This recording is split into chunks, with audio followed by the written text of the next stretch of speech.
All right, here we go. Episode 9 of Newborn Hustlers show again. And here we are on a Wednesday night. So it's you know what? 9 is my lucky number. Like I was born on the 9th of April. My childhood home was number 9, and also a few other places that I lived during my life had 9 in them. So Oh, 9 is a really? lucky number for me. So hopefully this is somehow lucky episode for me. And actually, I need that. I need this lucky episode because, as I told you before the broadcast, today was a terrible day for me. So Yeah. so Yeah. I'm trying to enjoy today's episode as much as possible.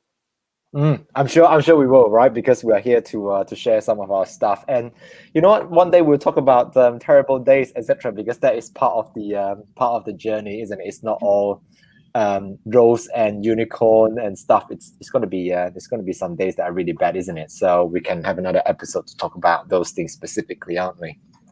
Yes. Yeah. Like Anyway. yeah. Continue. Yeah. So I was just gonna say that today is an extension of the episode that we did last week. So last week we talked about a set of 7 qualities that a successful entrepreneur or hustler would have. Again, these are just opinions. We're not saying that you must have the 7. Otherwise, if you miss any 1 or 2, you will be unsuccessful. It's completely not like that. It's just us looking at what the internets are saying. We just pull them out and add in our perspectives to it. So, and it's kind of a recommendation. So it's what we did last week. So you want to jump straight into it then, or do you want to add something in? I just wanted to say that it's not an extension; it's a sequel. Just using the cinematographic nomenclature. So it's a sequel. So it's like another part of just like another episode of Marvel universe. And this is another part of universe of qualities of entrepreneurs. Cool, sounds good. Let's jump into it then. So the first one that we're going to talk about is curiosity. Okay, shall I start, or would you like to go on. take a lead? So when it comes to curiosity, I guess it's good to be. You should definitely have it, because you have to be curious definitely about the field that you are in.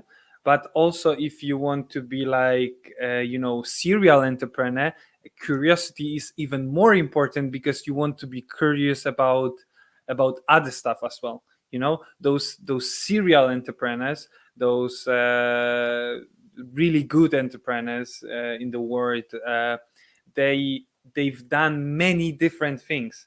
And this curiosity is probably connected to some other quality that we will talk about later. But let's look at some examples. For example, Richard Branson, right? So at first he started with a music shop. Then the music shop turned into like a recording studio or recordings publisher, right? But right now this guy is most famous for probably his airlines. So going from records shop to airlines, it requires loads of curiosity about, like, okay, I'm a specialist in selling recordings, in publishing artists, right?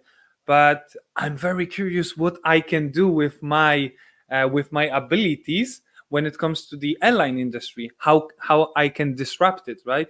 And you have to remember that it's not only airline he's doing, but he's also doing, for example, space travels now. So and even because Richard Branson, of course, he's very wealthy, but let's look at, for example, the biggest example right now. So let's say Elon Musk, right? So he started with PayPal, and now he's most famous for Teslas and SpaceX, right? So it's like quite long distance apart from each other. So so definitely, yeah, you have to be curious. You have to be curious on how it's done, because you want to have an input on some things. Um, and also you have to be curious about new possibilities and opportunities, I would say.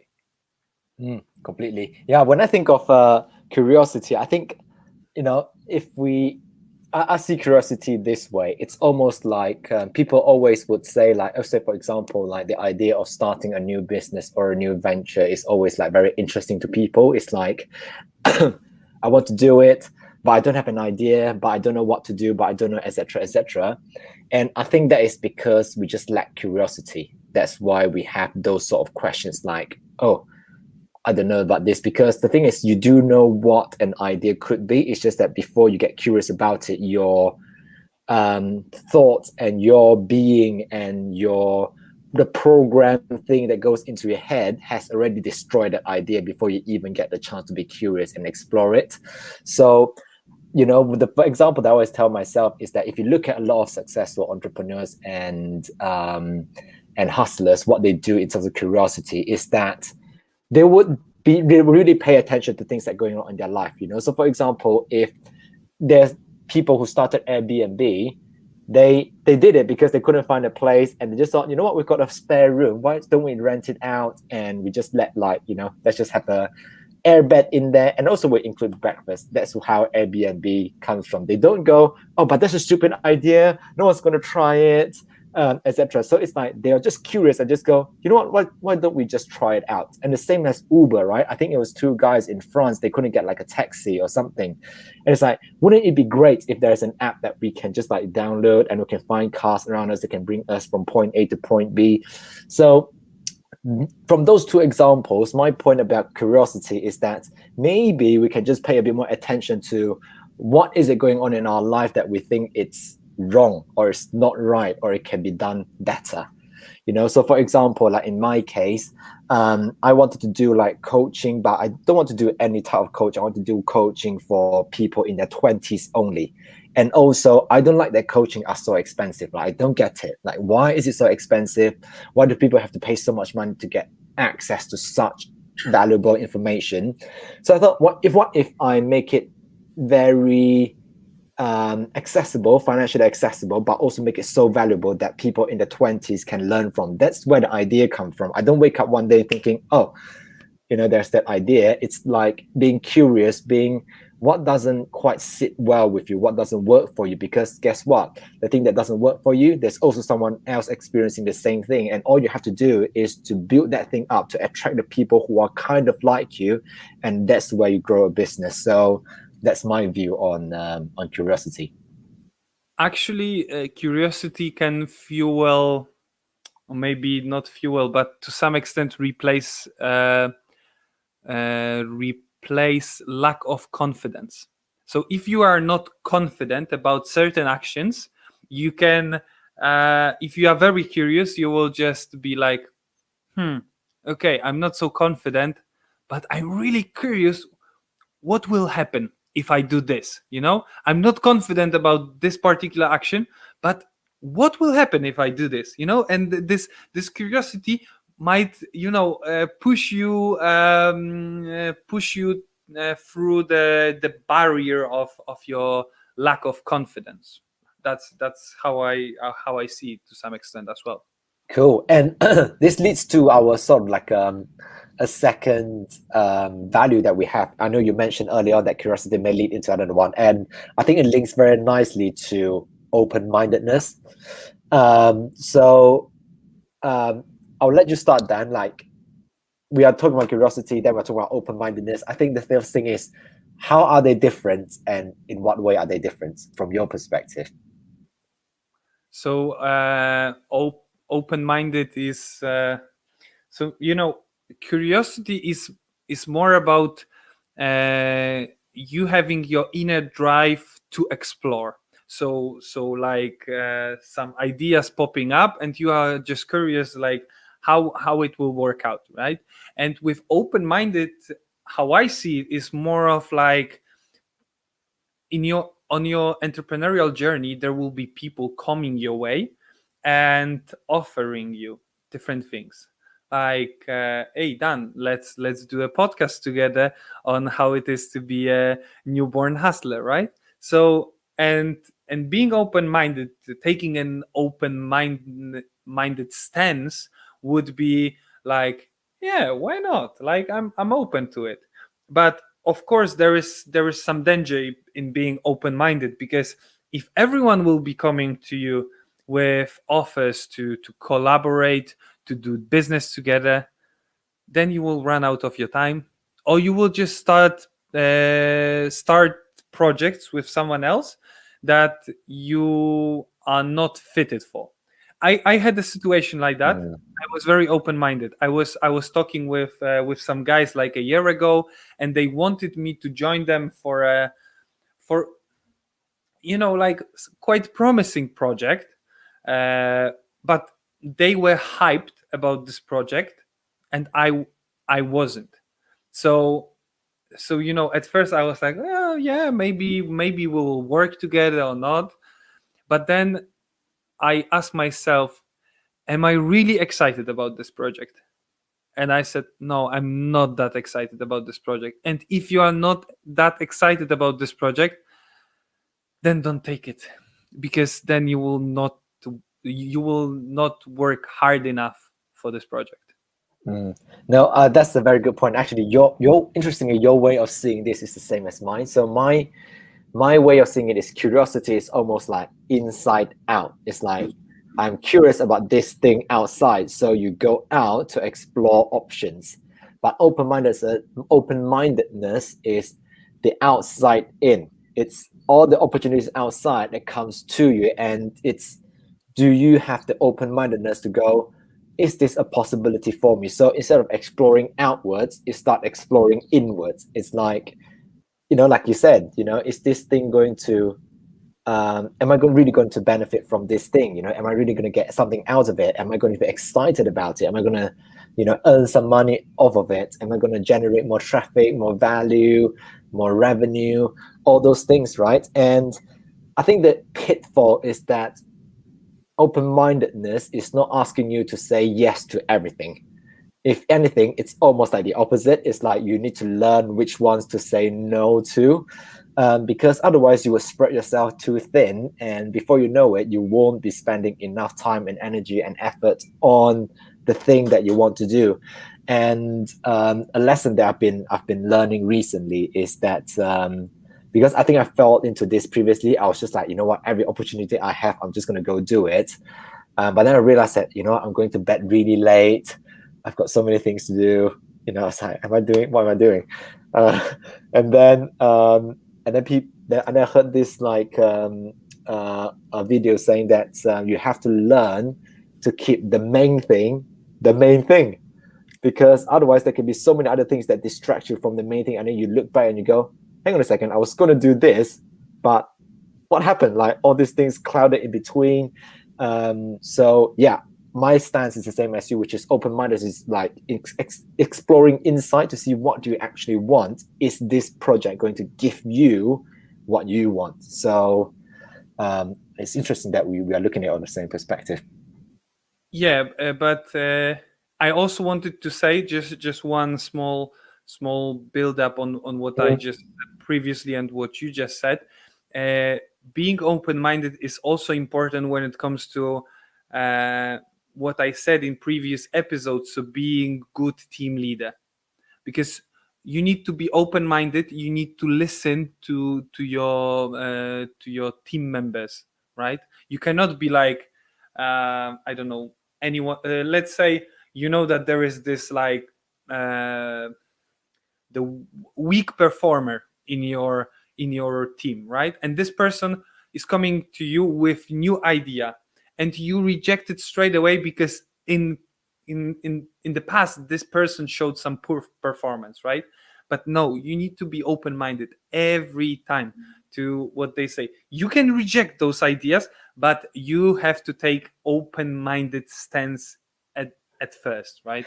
Yeah, that reminded me of something. So for me, I think the whole point about being open-minded, for me, the key lesson there, it's really about, actually it's really hard. It's like inner work. It's like you have to identify where you're coming from, and are you ready to let go of a thought, an idea, a business approach, a strategy that has worked until this point will not work if you want to go to the next level. So being open-minded about suggestion, about feedback, about a new marketing approach, about a change in the market. It's all these things, right? Because you might think, oh God, I've spent so much time building up or using this way to find customers, but it doesn't work anymore. And when someone comes to you to say, oh, why don't you try this? You're like, no, I've spent way too much time on this. I'm going to let go. It's almost like you're just attached onto something, and being open-minded is like, wait a second, like if I just don't get so attached to this thing and just explore this, is this going to give me potentially what I want? If it is, then we might want to just have the courage to let go of that and be open-minded about exploring this new venture. Yes, it might be scary. Yes, you might be starting over again.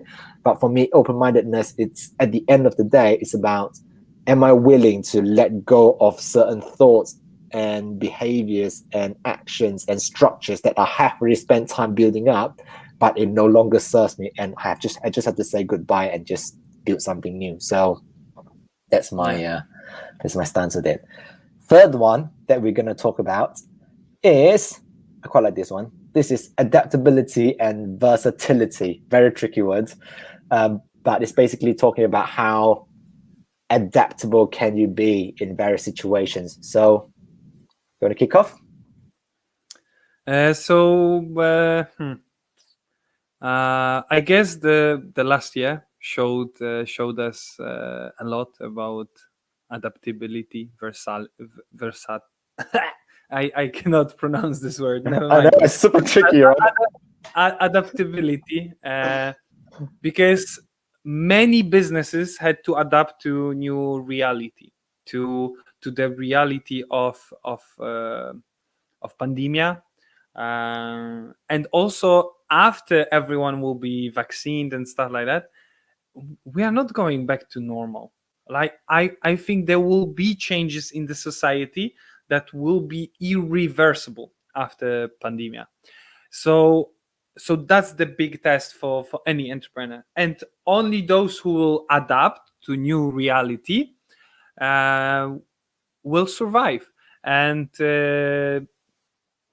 I will connect it to my business, because last year showed that when you can no longer have when you cannot have like a physical contact with your client, that's when digital marketing comes handy, right?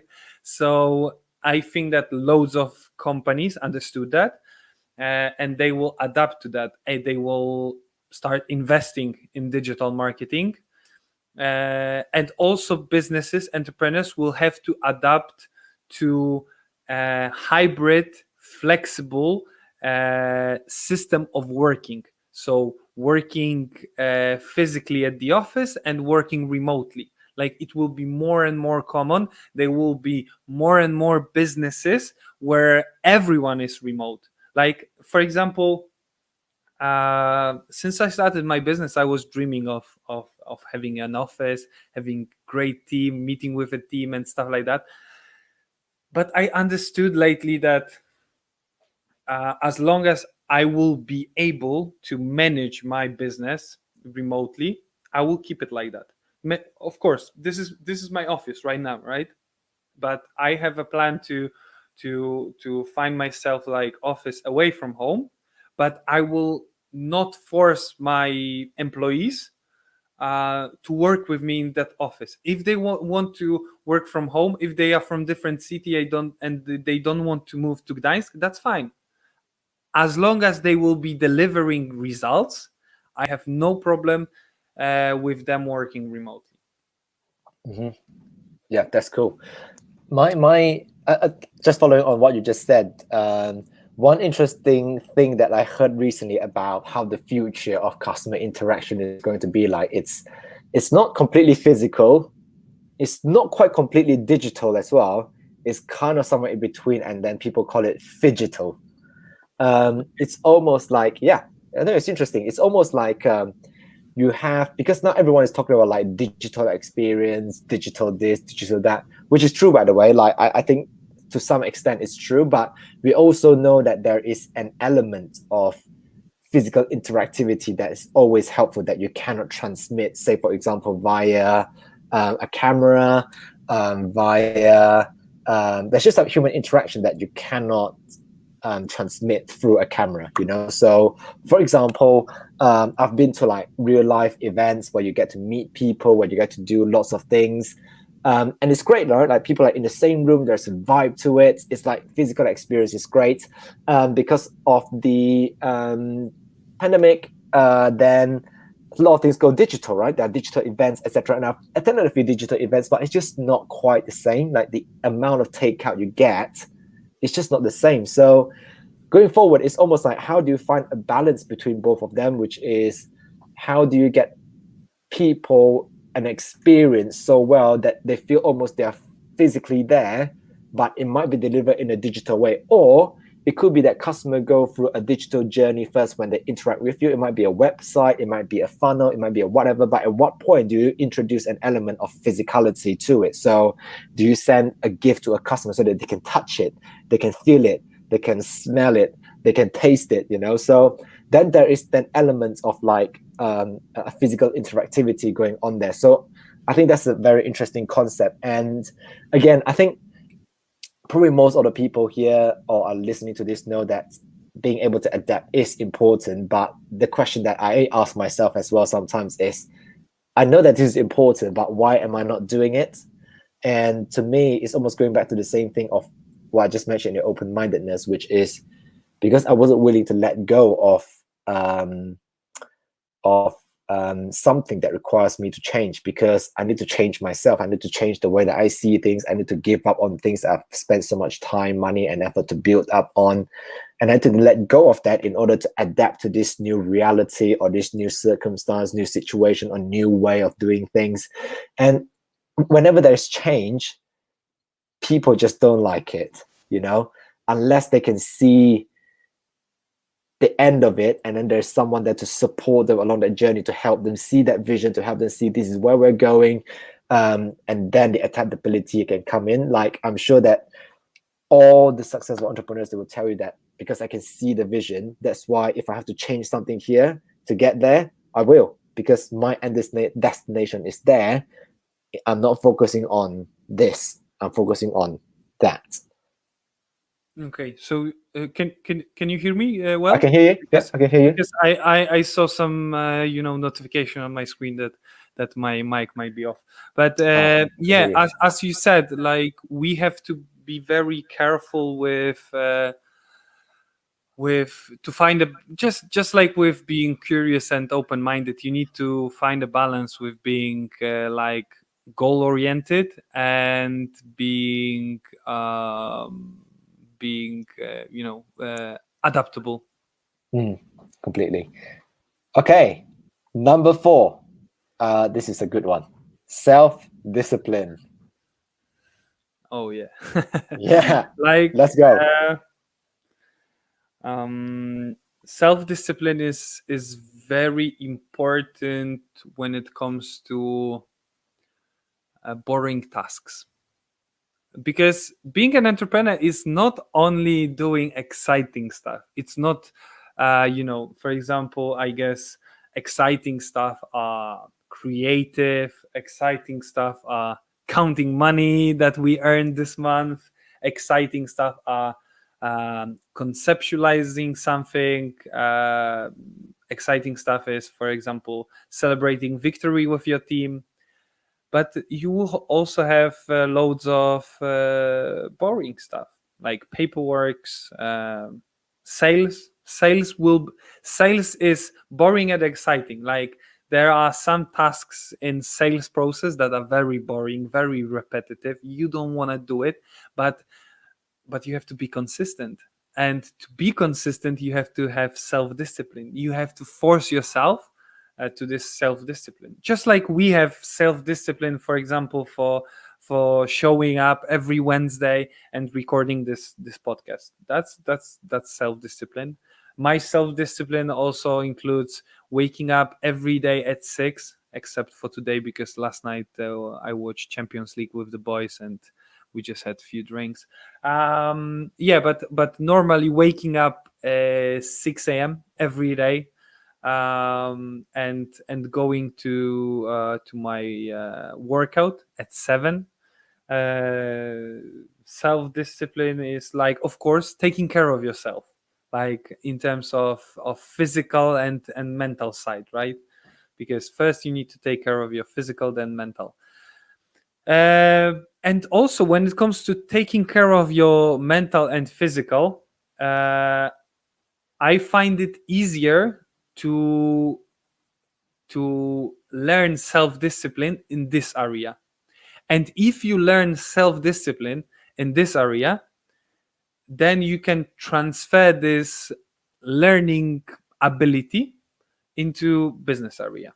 That's how I think. If you are consistent in a sphere of personal life, or maybe you are like amateur athlete or something like that, and you have loads of self-discipline in that area, then you can, believe me, you can easily transfer that to your business. Yeah, I like what you said about self-discipline. It's pretty much just about, for me, it's about like structure. It's about showing up when you don't want to. It's about doing the things that you know you are not that interested in. And I think that's when it really requires you to have discipline to really perform the task that you want to do. So the easiest thing, right? Like I struggle with that myself, right? There are times that I just procrastinated. I was just like, oh, I get distracted by things so easily. I can watch YouTube. I was like, okay, I'll just spend 5 minutes watching this. And then before I know it, it was half an hour. So it's like, oh God, you know? But then what I've subsequently learned is that you really have to just have a schedule in place. And I always tell myself that when the clock hits, you just do it, you know? So, you know, for example, like, you know, we do this 8 o'clock, the clock strikes, we are up, you know, like we are doing this. And it's the same that happens to other things in my personal life, you know. When I finish this, then I would go on and I would start to plan for what I'm going to do next. I spend every day like telling myself I have to learn something and I have to create something. Like that's the discipline that I put myself into. So people always struggle like to get things done. It's partly because the things that you're going to do are not that interesting. They're not the most exciting bit. But the second thing is also because you just don't have a schedule and a structure to follow, and you just let things go a bit random, a bit free flow. And guess what? You just need to break it down and just do it. Like if you read the book Atomic Habits, it always tells you that if you want to run 100 miles, don't worry about running 100 miles or 50 miles or even 10 miles, even 1 mile. Just worry about putting the shoes on first and do that consistently. So it's almost like you also have to do the same thing, right? So in your business, you want to build X, you have to work out what's the easiest, simplest thing that I can do now that I can stick to. So you will start with, I don't know, if you can't do, 5 minutes, or if you can't do a workout session for an hour, then put on some shoes and just go out for a 5-minute walk, come back, and that's it. And then just keep doing that consistently. And then as time progresses, you add a bit more, you add a bit more, you add a bit more. It's like how someone trained for a marathon. But the whole point is that start somewhere small. So small, there you go. That's easy. What you just said reminded me of another great book about habits. The title is The Power of Habit by Charles Duhigg. And he gave this amazing example of a lady who was like smoking and she was running herself badly, you know, but at some point she started running, and thanks to running she quit smoking, and she was also in debt, and stories like that. So through running, when she found like a self-discipline in running, then she sorted out her whole life. So so so it relates to what I said before. Like, if you find self-discipline in one habit, self-discipline in one area of your life, then you can easily transfer it to another areas. I know we to move on, but I feel like I want to add this in, which is yesterday when I was in the gym and I was listening to some talks, right? So I was listening to like a live podcast about like personal growth, etc. And it gives an example about if you want to lose weight, we all know how to lose weight. Like you have to work so hard to not learn how to not lose weight, right? We all know it's eat less and work out more. It's that simple. And what he is saying is that you can eat the ice cream and the cake all you want. There's nothing wrong with eating an ice cream. There's nothing wrong with eating a cake. But you cannot be upset that you're not losing weight if you're doing that, because you're not doing the hard work, you're not having the discipline. It's that simple. So it's a really harsh truth, but it's just a fact, which is if you just don't have the discipline to do the hard thing, it's just not going to happen. Exactly. It's like the energy. So let's move on to the next one. Persistence. Oh God, this is hard. This is hard. So I think go on.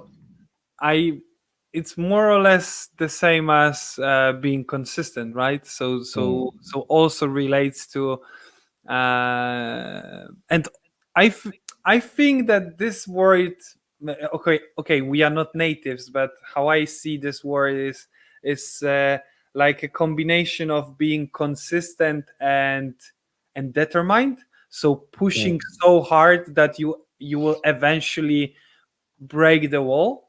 And actually, this is amazing quality, and this is also the beauty of being an entrepreneur, because I believe that when you are an entrepreneur, if you have great persistence, you will eventually break this wall, whatever wall is in front of you. But if you are working corporate, that's what I've learned from my own experience when we work together in one company, is that even if you are pushing hard, or maybe I was not pushing hard enough, but if you are even pushing hard enough, there's always like a wall, and in corporate this wall is so thick, so hard that you will just keep bashing your head against this wall. So yeah, but persistence is very connected in my idea to being consistent, so to self-discipline, and also to being determined. Because if you remember from last week, I said that motivation is nothing without determination. Motivation is your reason for action, but you need to be obsessed about acting. Otherwise, like, your motivation is worthless. So also persistence, it also relates to that. So yeah. You're right. For me, I take persistence the same way, which is about determination, and you're being determined to get something done. But this is where I think the trick about being a good entrepreneur comes in, which is we talk about adaptability, and now we're asking you to be persistent, right? It's like one is getting you to change a little bit, swivel around. One is like stick to it. And I think for me, the important thing is that when I talk about persistence, it's about persisting on the journey towards the end goal you want to get to, no matter what it takes. I think that's the important thing. We're not asking you to stick to one approach and one approach only and keep banging on that, even though you know it's not working, even though you know it's dead end. It's not about that. And it's about persistent. I think it's more long term. It's about knowing that this is where you are now, this is where you want to go, and persistent along the journey to head towards that goal or that direction. But adaptability is this, it's like you're still heading that direction, but it's when you're in these minor steps, this is where the adaptability comes in.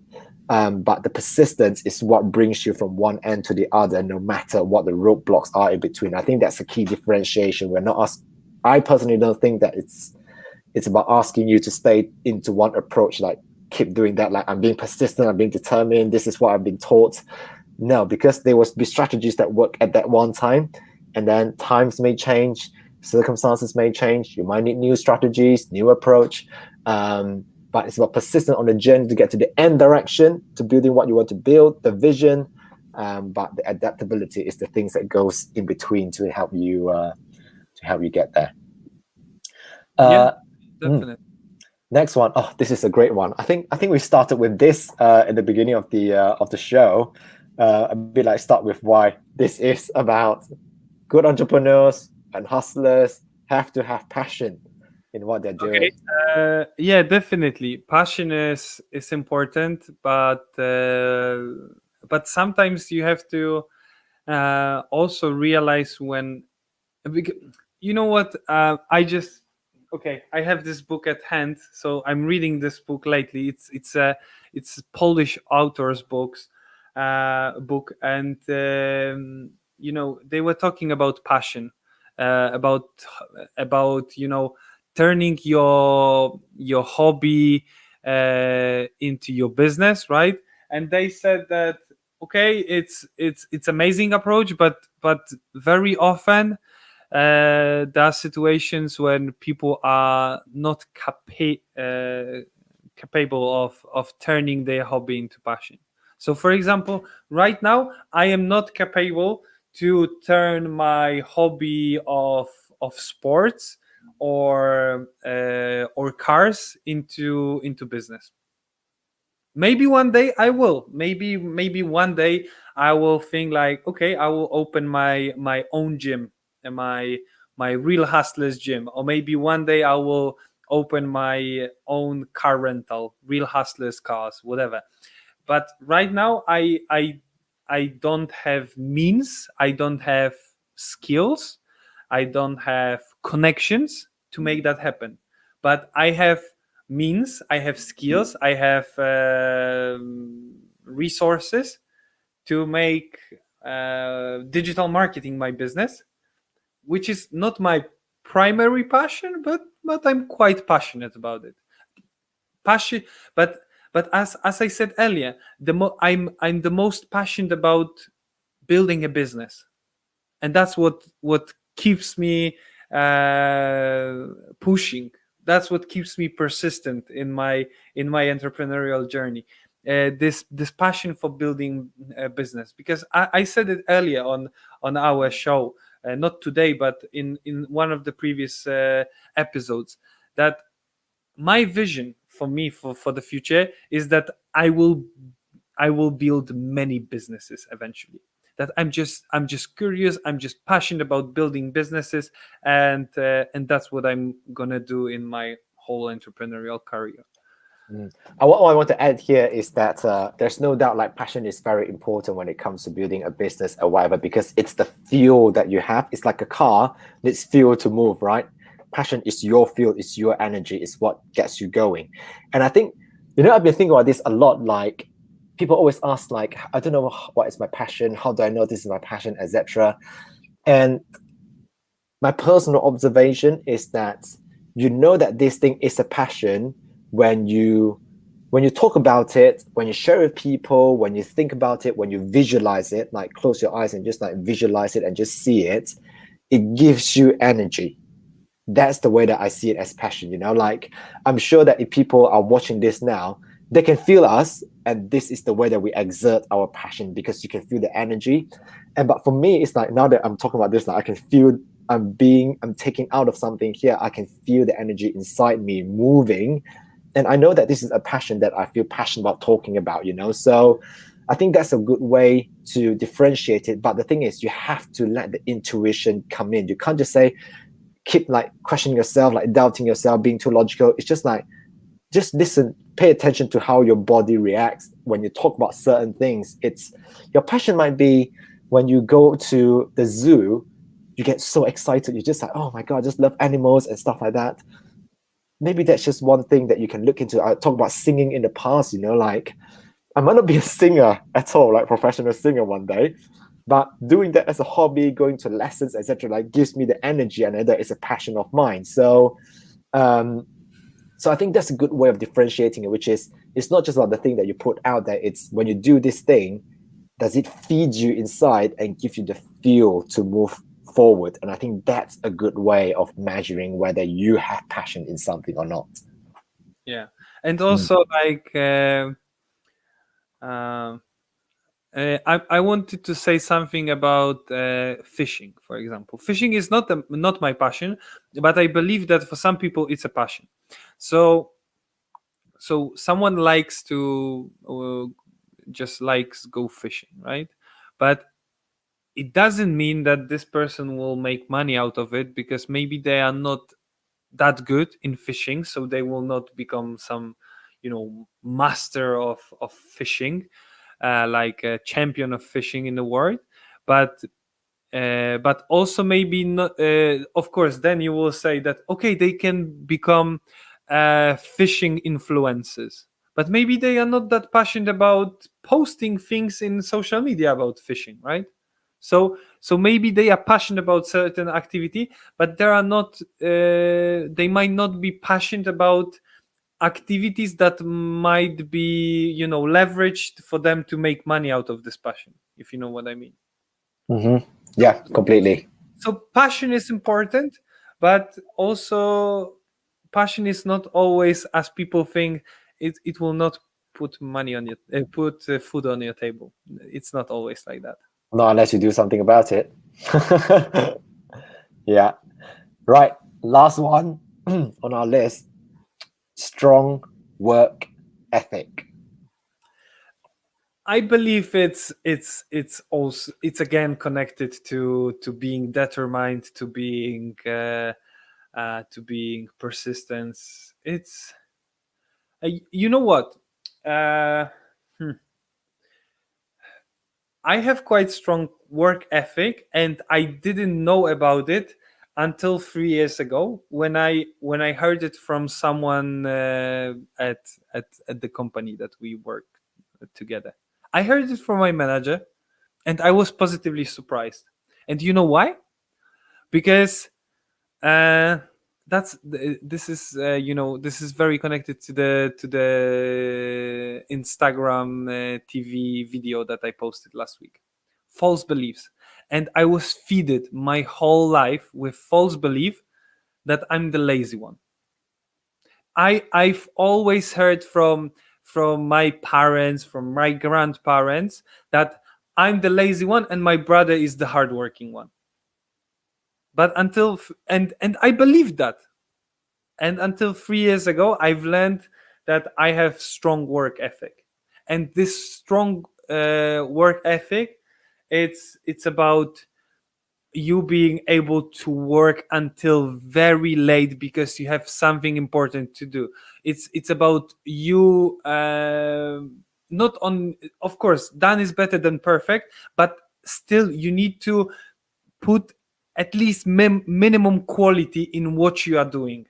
So that's work ethic, that you are not willing to give up when you are tired, but because you have a deadline and you want to meet the deadline. And the second thing is that you will not just let average or mediocre floats in your work, that you will do something at up at least appropriate standard. That's what. Very good. This is the last one, and actually, this is a very good one to end with, because for me, strong ethic is a result of the combination of all the things that we have discussed.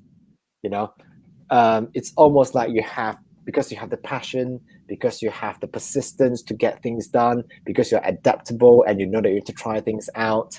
For me, work ethic is kind of like the end result of having all those little qualities that serves you at the right point at the right time. And I think, to put it simply, like, people will be like, oh, what does work ethic even mean? If I have to put it in very simple words, my view is that, do you care enough to do and go the extra mile on that one thing? And that is work ethic.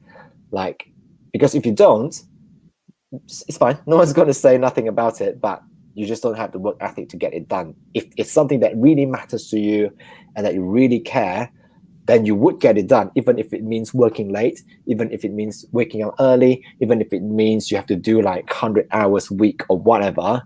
But if you give up something that you like, at the expense of this activity. Yeah, exactly. You would give up, like, I don't know, holidays, and you might give up like Sleep. weekends, sleep, you know. So exactly that, which is do care enough to get that one thing done because that is your standard, you know. So for me, I think work ethic is a great point that we end here actually, because I think this is the absolute measurement of whether or not you are a great entrepreneur, because all great entrepreneurs have a good, strong work ethic. They get things done and done at the standard. So they don't just say, too hard, I'm giving up. That's not their approach. So it's actually quite nice that we end there actually, because this is a very good way of summarizing all the things that we have talked about from this episode and the last one actually. Yeah, definitely. I really enjoyed this two episodes. I guess that some ideas also emerged for us to for future episodes, I guess, because actually I think that we could take each quality and record the whole broadcast about just one quality, because we have so many examples from our life, because we have so many examples from some other people. But yeah, we will see what the future will bring us. But at the same time, I'm really excited that next week we will have a guest broadcast, because guest broadcasts are just amazing, like my favorite. Yeah, it's another guest session, exactly. And these are people who are like us, you know. Obviously, we want to find people who are already successful in what they're doing, but there are also people who are just 2 steps, 3 steps, 4 steps, 10 steps ahead from us that we can really learn, because they don't have to be completely out there. Sometimes it's just people who are here who can understand where we're coming from and give us the most valuable advice. So next week is a guest session, which means that it's also the 10th episode. We've done this for 10 weeks, you know, so it's always worth a little celebration. These are little milestones that we give ourselves. So it's great. I think I obviously I know the guests for the next episode, so I'm really looking forward to it, and I'm sure it's going to be a great one for next week. Actually, we are switching places this time, right? Because last time I knew Adit very well, and you didn't know him at all, and No. this time I will not know the guest at all, and you know him pretty well. Him pretty well. Yeah, so, exactly. But it's going to be a great episode, I think. Definitely. Okay, cool. All right, I think that's it for today then. Yes. Cool. Really happy with the episode. Okay. Thanks everyone for watching, and speak to you next week. Have a great weekend. Thank you everyone. See you.